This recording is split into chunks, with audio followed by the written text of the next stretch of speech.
ఏడు చెట్టు వంక ఒక్కసారి చూస్తే చాలు పుణ్యం. అంత తేలికగా పుణ్యాన్ని ఇచ్చేది ఇంకా లోకంలో ఏముంటుంది?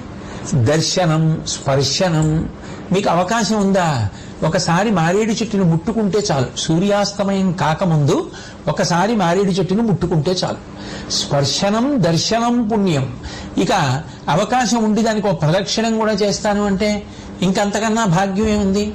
కంచి కామకోటి పీఠాధిపత్యం వహించిన మహాపురుషులు, నడిచే దేవుడిని పేర్గాంచినటువంటి మహాపురుషులు, అపర శంకరావతారమని కీర్తింపబడినటువంటి వారు భారతదేశం నలుచెరగుల సన్యాస ధర్మాన్ని కించితు తప్పకుండా పాదచారి అయి పర్యటించినటువంటి వారు నిరంతరము కామాక్షి పరదేవత యొక్క నామాన్ని ఉచ్చరిస్తూ ఉండడం అలవాటు పడినటువంటి వారు శాంతాకృతిం హితవచ పరిభాషమానం గంభీర భావముతులం విజితారిష